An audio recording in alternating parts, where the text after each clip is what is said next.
사순절 묵상. 오늘은 마태복음 19장 16절에서 22절 말씀 가지고 함께 나눕니다. 먼저 성경 봉독합니다. 그런데 한 사람이 예수께 다가와서 물었다. 선생님, 내가 영원한 생명을 얻으려면 무슨 선한 일을 해야 합니까? 예수께서 그에게 말씀하셨다. 어찌하여 너는 나에게 선한 일을 묻느냐? 선한 분은 한 분이다. 내가 생명에 들어가기를 원하면 계명들을 지켜라. 그가 예수께 물었다. 어느 계명들을 지켜야 합니까? 예수께서 대답하셨다. 살인하지 말아라, 간음하지 말아라, 도둑질하지 말아라, 거짓 증언을 하지 말아라. 아버지와 어머니를 공경하여라. 그리고 내 이웃을 내 몸과 같이 사랑하여라. 그 젊은이가 예수께 말하였다. 나는 이 모든 것을 다 지켰습니다. 아직도 무엇이 부족합니까? 예수께서 그에게 말씀하셨다. 내가 완전한 사람이 되려고 하면 가서 내 소유를 팔아서 가난한 사람에게 주어라. 그리하면 내가 하늘에서 부활을 차지하게 될 것이다. 그리고 와서 나를 따라라. 그러나 그 젊은이는 이 말씀을 듣고 근심을 하면서 떠나갔다. 그에게는 재산이 많았기 때문이다. 아멘. 부자 청년이 예수님께 찾아옵니다. 그는 내가 영원한 생명을 얻으려면 무슨 선한 일을 해야 합니까? 라고 예수님께 질문합니다.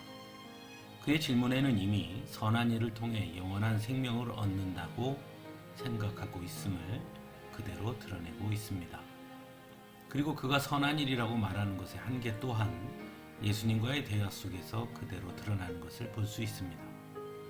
부자 청년이 어느 계명들을 지켜야 합니까? 라는 질문에 예수님은 살인하지 말아라, 간음하지 말아라, 도둑질하지 말아라, 거짓 증언을 하지 말아라, 부모를 공경하여라, 내 이웃을 내 몸과 같이 사랑하여라 라는 율법의 계명들을 말씀하십니다.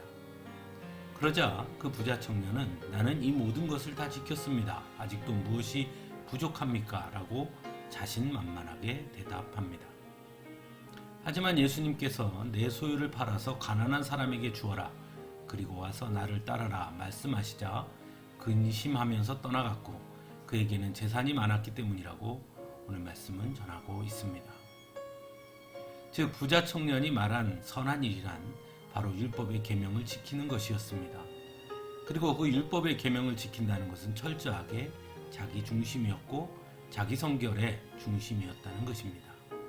하지만 예수님께서 말씀하시는 선한 일과 계명을 지킨다는 것은 자신의 성결에 그치지 아니하고 다른 사람들을 위해 자신의 것을 내어놓는 적극적인 사랑을 베푸는 것임을 말씀하고 있는 것을 보게 됩니다.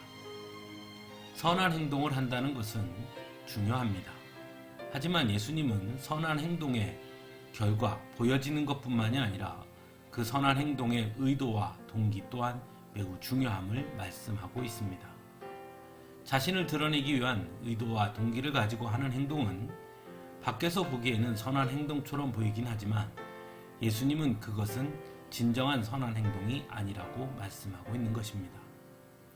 진정한 선한 행동이란 자신의 것을 내어놓는 행동이 되어야 한다고 말씀하고 있는 것이죠.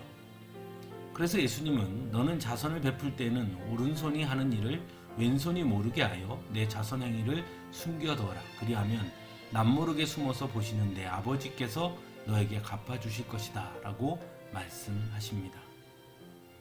이것보다 더 중요한 것이 있습니다.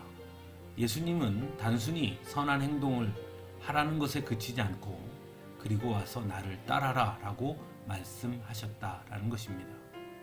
즉 선한 행동으로 그치는 것이 아니라 예수님을 따라가야 영원한 생명을 얻을 수 있다는 것입니다. 하지만 부자 청년은 근심하며 돌아갑니다. 왜냐하면 자신의 것을 내어놓기가 싫었고 또한 예수님을 따라가는 것 또한 부담스러웠기 때문이었습니다. 즉 그는 자신이 가지고 있는 것에 영원한 생명까지도 더해 얻고자 했던 것이지 예수님을 따르고자 했던 것은 아니었다는 것입니다.